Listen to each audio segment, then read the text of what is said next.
대단원의 이름이 항상성과 몸의 조절인 것에서 알 수 있듯이 앞서 배운 신경계의 작용과 이번에 다룰 내분비계, 즉 호르몬의 작용은 외부 변화에 대응하여 우리 몸이 일정한 상태를 유지하도록 돕고 있다. 내분비계란 호르몬을 분비하는 여러 내분비 샘으로 이루어진 체계로 호르몬을 혈액으로 방출하여 신체의 생리작용과 항상성을 조절하는 역할을 한다.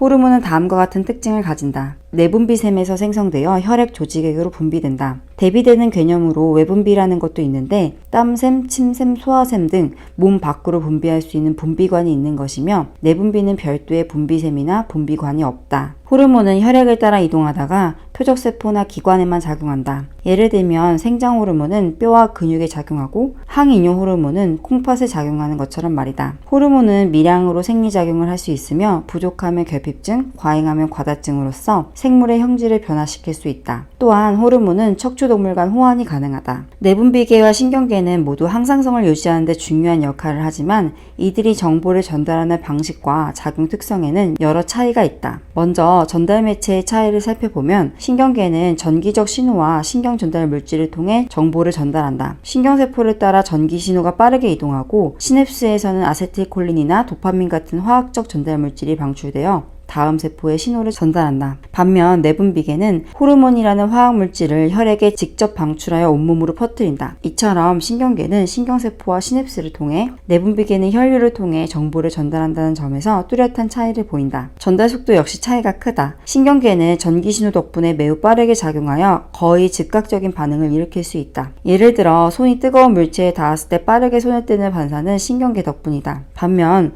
호르몬은 혈액을 통해 이동해야 하므로 전달 속도가 비교적 느리며 작용이 나타나기까지 시간이 걸리는 경우가 많다. 작용 범위를 보면 신경계는 특정 근육이나 기관처럼 한정된 표적에만 신호를 보내는 반면 호르몬은 혈액을 통해 전신을 돌며 특정 수용체를 가진 세포에 작용하므로 작용 범위가 훨씬 넓다. 마지막으로 효과의 지속성에도 차이가 있다. 신경계는 반응이 빠른 대신 작용이 짧고 일시적이다. 반면 호르몬은 작용이 서서히 나타나는 대신 비교적 오랜 시간 지속되어 몸의 상태를 안정적으로 조절하는 데 유리하다. 이처럼 신경계와 내분비계는 서로 다른 방식으로 정보를 전달하면서도 서로 보완적으로 작용하여 우리 몸이 환경 변화에 잘 적응하도록 돕고 있다. 우리 몸은 환경 변화에도 내부 상태를 일정하게 유지하는 항상성을 가지고 있다. 이 항상성을 유지하기 위해 신경계뿐 아니라 호르몬을 분비하는 내분비계에도 매우 중요한 역할을 한다. 중추신경계 단원에서 간내 시상하부는 자율신경계와 내분비계의 조절 중추라고 했다. 내분비계의 중심에는 시상하부와 뇌하수체가 있으며 이 둘은 다양한 내분비샘의 호르몬 분비를 조절하고 제어하는 지휘본부 같은 역할을 한다. 뇌 아래쪽에 위치한 시상하부는 갑상샘 자극 방출 호르몬 TRH를 분비하여 또 다른 내분비샘인 뇌하수체에 갑상샘 자극 호르몬 TSH를 분비하라고 명령한다. 뇌하수체는 시상하부 아래쪽에 방울처럼 달려있는 조직인데 코와 가까운 쪽이 전엽, 뒤통수와 가까운 쪽이 후엽이다. 뇌하수체 전엽에서는 여러 호르몬이 분비되는데 대표적으로 생장 호르몬 GH, 갑상샘 자극 호르몬 TSH,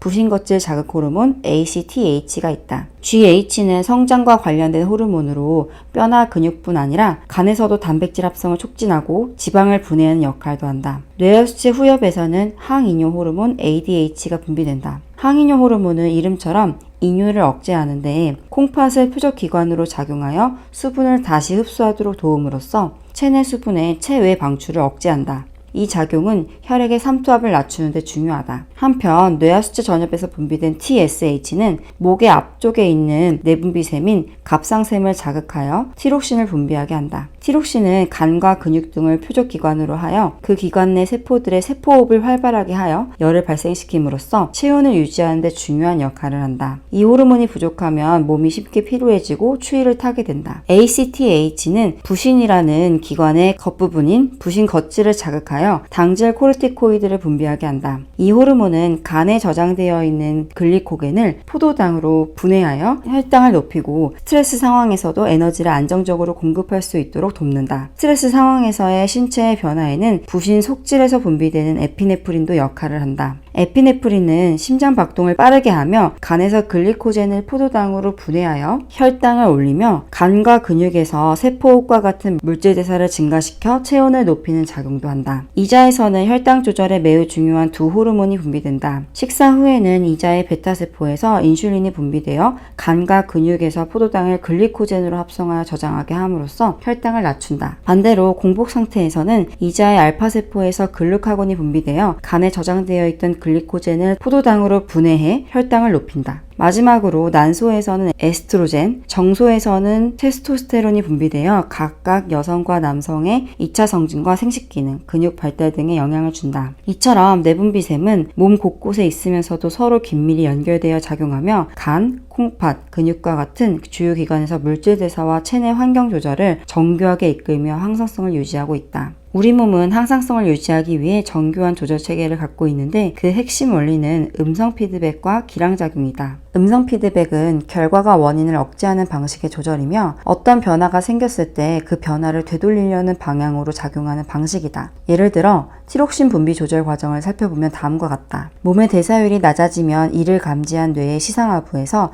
TRH가 분비되고 이는 뇌하수체 전엽을 자극해 TSH를 방출하게 한다. TSH는 갑상샘을 자극해 티록신을 분비시켜 표적기관에 작용하게 함으로써 물질 대사를 증가시키고 열 발생량을 증가시킨다. 그렇게 되면 더 이상 티록신의 혈중 농도가 높을 필요가 없어 티록신 분비량이 줄어야 한다. 혈중에 충분히 높아진 티록신의 농도를 시상하부와 뇌하수체가 감지하고 TRH와 TSH의 분비를 줄이게 된다. 이렇게 되면 다시 티록신의 분비량도 줄어들며 균형이 유지된다. 기량작용은 하나의 기관이나 조직에 대해 서로 반대되는 작용을 하는 두 요소가 균형을 이루며 항상성을 유지하는 방식이다. 신경계에서는 예를 들어 교감신경과 부교감신경이 서로 반대로 작용한다. 교감신경은 심장박동을 빠르게 하고 동공을 확대시키며 비상 상황에 대비하게 하지만 부교감신경은 심박수를 줄이고 휴식과 소화를 돕는다. 내분비계에는 인슐린과 글루카곤이 혈당량 조절에서 대표적인 기량작용을 한다. 인슐린은 혈당을 낮추고 글루카곤은 혈당을 높여서